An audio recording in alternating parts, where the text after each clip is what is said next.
Dans le module 3, nous allons vous présenter les secteurs d'utilisation des pesticides extrêmement dangereux et le processus de leur importation dans un pays.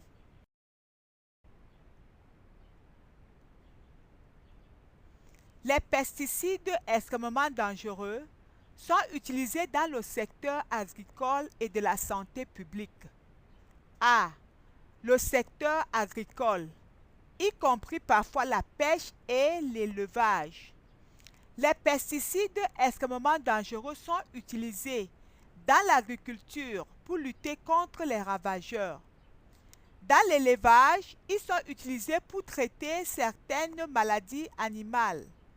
Les pesticides extrêmement dangereux sont utilisés dans la pêche pour tuer et faire surnager les poissons au niveau des lacs et des rivières.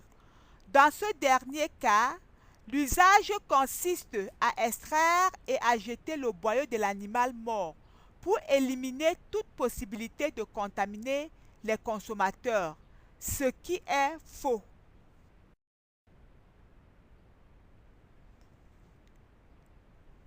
Nous avons à l'écran les images qui nous montrent les champs de tomates fraîchement pulvérisés avec les pesticides extrêmement dangereux. Également, nous avons un paysan qui pulvérise des cultures avec les pesticides de synthèse sans utiliser les équipements de protection individuels. Certains pesticides extrêmement dangereux sont utilisés en santé publique pour lutter contre les organismes nuisibles présentant un danger pour la santé publique. Les types de pesticides extrêmement dangereux utilisés dans le secteur de la santé publique sont les insecticides, exemple le thémophos, l'alpha-cypermithrim, qui sont les pesticides de classe 2, utilisés pour lutter contre les moustiques et autres insectes volants. Les rodenticides, exemple le bromatiolone et le brotifacum, qui sont les pesticides de classe 1A, utilisés pour lutter contre les rats et les souris. Comment les pesticides extrêmement dangereux sont-ils introduits dans un pays? A.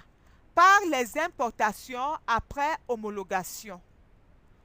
Après homologation par l'autorité compétente nationale ou régionale, après autorisation de l'autorité compétente nationale ou régionale.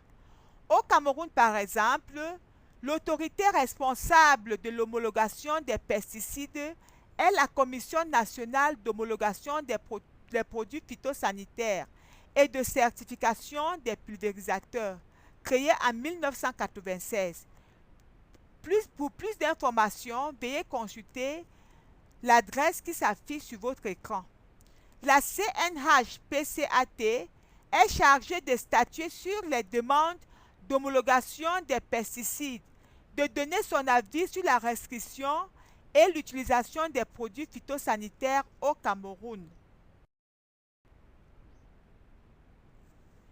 Une étude menée par IPEN dans 10 pays africains a montré que malgré l'existence des lois nationales, de nombreux pesticides extrêmement dangereux, suivant le critère de Pesticide Action Network PAN, continuent de figurer sur la liste des pesticides homologués et sont utilisés. Quelques données recueillies au cours de cette étude sont présentées dans ce tableau et pour plus d'informations, veuillez consulter le site web de IPEN.